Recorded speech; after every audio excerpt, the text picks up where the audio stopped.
लाल मातीतली कुस्ती म्हणजे यह जिक्र किया गया है कि एलएसी तथा सीमाओं पर पीस एंड ट्रैंक्विलिटी कायम रखना बाइलेटरल रिलेशन के लिए यह अत्यंत आवश्यक है। सभापति महोदय, पिछले वर्ष से चीन के द्वारा उठाए गए कदमों के कारण पीस एंड ट्रैंक्विलिटी पर प्रतिकूल असर पड़ा है। इसके फलस्वरूप चीन और भारत के संबंधों पर भी प्रभाव पड़ा है।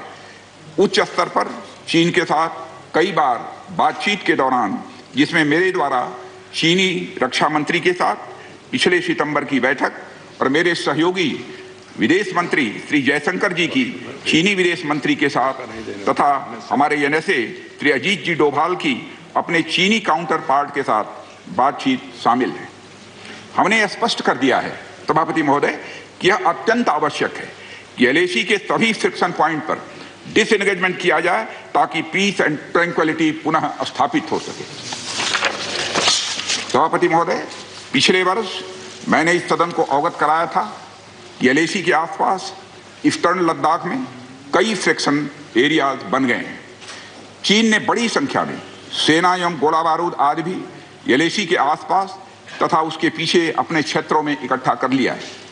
हमारे सशस्त्र सेनाओं द्वारा भी भारत की सुरक्षा की दृष्टि से एडिक्वेट तथा इफेक्टिव काउंटर डिप्लॉयमेंट भी किए गए हैं। मुझे यह बताते हुए सभापति महोदय गर्व महसूस हो रहा है कि भारतीय सेनाओं ने इन सभी चुनौतियों का डटकर सामना किया है सभापति महोदय, तथा अपने शौर्य एवं बहादुरी का परिचय पेंगांग त्सो के साउथ एवं नॉर्थ बैंक पर दिया है। सामरिक दृष्टि से महत्वपूर्ण कई क्षेत्रों को चिन्हित कर हमारी सेनाएं कई पहाड़ियों के ऊपर तथा हमारे दृष्टिकोण से उपयुक्त अन्य क्षेत्रों पर भी मौजूद हैं।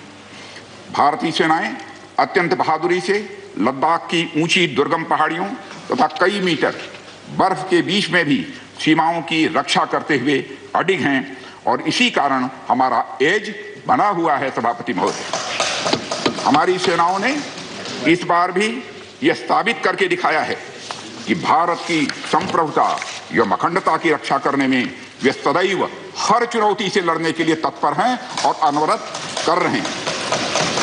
सभापति महोदय, पिछले वर्ष से मिलिट्री एंड डिप्लोमेटिक लेवल पर चीन के साथ हमारा संबंध बना रहा है। इस बातचीत में हमने चीन को यह बताया है कि 3 सिद्धांतों के आधार पर हम इस समस्या का समाधान चाहते हैं। फर्स्ट, दोनों पक्षों द्वारा एलएसी को माना जाए और उसका आदर किया जाए। दूसरा, किसी भी पक्ष द्वारा यूनिलेटरली स्टेटस को बदलने का प्रयास न किया जाए। तीसरा, सभी समझौतों का दोनों पक्षों द्वारा पूर्ण रूप से पालन किया जाए। सभापति महोदय, फ्रिक्शन क्षेत्रों में डिसएंगेजमेंट के लिए भारत का यह मत है कि 2020 की फॉरवर्ड डिप्लॉयमेंट जो एक दूसरे के बहुत नजदीक हैं वे दूर हो जाएं और दोनों सेनाएं वापस अपनी अपनी स्थायी एवं मान्य चौकियों पर वापस लौट जाएं। सभापति महोदय, बातचीत के लिए हमारी स्ट्रेटेजी तथा अप्रोच माननीय प्रधानमंत्री जी के इस दिशा निर्देश पर आधारित है कि हम अपनी 1 इंच जमीन भी किसी और को नहीं लेने देंगे। हमारे दृढ़ संकल्प का ही यह फल है कि हम समझौते की स्थिति पर पहुंच गए हैं। इन दिशा निर्देशों के दृष्टिगत सितंबर 2020 से लगातार मिलिट्री एंड डिप्लोमेटिक लेवल पर दोनों पक्षों में कई बार बातचीत हुई है कि इस डिसएंगेजमेंट का म्यूचुअली एक्सेप्टेबल तरीका निकाला जाए। अभी तक सीनियर कमांडर्स के स्तर पर 9 राउंड्स की बातचीत हो चुकी है। राजनयिक स्तर पर भी WMCC यानी working mechanism for consultation and coordination of India China border affair के तहत भी बैठकें होती रही हैं। सभापति महोदय, मुझे सदन को यह बताते हुए खुशी हो रही है कि हमारे इस अप्रोच तथा सस्टेन्ड टॉक्स के फलस्वरूप चीन के साथ पेंगांग लेक के नॉर्थ एवं साउथ बैंक पर डिसएंगेजमेंट का समझौता हो गया है। और इस बात पर भी सभापति महोदय इस बात पर भी सहमत हो गई है कि पेंगांग लेक से पूर्व से पेंगांग लेक से पूर्ण डिसएंगेजमेंट के 48 आवर्स के अंदर सीनियर कमांडर स्तर की बातचीत हो तथा बाकी बचे हुए मुद्दों पर भी हल निकाला जाए। सभापति महोदय, पैंगोंग लेक एरिया में चीन के साथ डिसएंगेजमेंट का जो समझौता हुआ है उसके अनुसार दोनों पक्ष फॉरवर्ड डिप्लॉयमेंट को phased, coordinated and verified manner में हटाएंगे। चीन अपनी सेना की टुकड़ियों को नॉर्थ बैंक में फिंगर 8 के पूरब की दिशा की तरफ रखेगा और इसी तरह भारत भी अपनी सेना की टुकड़ियों को फिंगर 3 के पास अपने permanent base Dhan Singh Thapa post पर रखेगा।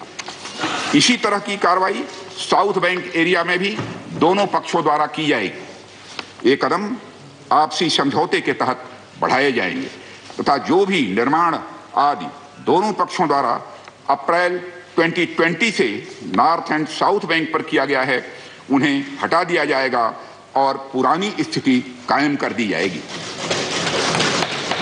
सभापति महोदय, यह भी तय हुआ है कि दोनों पक्ष नॉर्थ बैंक पर अपनी सेना की गतिविधियां, जिसमें परंपरागत स्थानों की पेट्रोलिंग भी सम्मिलित है, को अस्थायी रूप से स्थगित रखेंगे। पेट्रोलिंग तभी शुरू की जाएगी जब सेना एवं राजनयिक स्तर पर यानी डिप्लोमेटिक लेवल पर आगे बातचीत करके समझौता बनेगा। इस समझौते पर कार्रवाई कल से नॉर्थ एंड साउथ बैंक पर प्रारंभ हो गई है। यह उम्मीद है इसके द्वारा पिछले साल के गतिरोध से पहले जैसी स्थिति बहाल हो जाएगी। सभापति महोदय, मैं इस सदन को आश्वस्त करना चाहता हूं कि इस बातचीत में हमने कुछ भी खोया नहीं है। सभापति महोदय, सदन को यह भी जानकारी देना चाहता हूं अभी भी एलएसी पर डिप्लॉयमेंट तथा पेट्रोलिंग के बारे में कुछ आउटस्टैंडिंग इश्यूज बचे हुए हैं। इन पर हमारा ध्यान आगे की बातचीत में रहेगा। दोनों पक्ष इस बात पर सहमत हैं कि बाइलेटरल एग्रीमेंट्स तथा प्रोटोकॉल के तहत पूर्ण डिसएंगेजमेंट जल्द से जल्द कर लिया जाए। ताडोबातल्या वाघिणीची चाल म्हणजे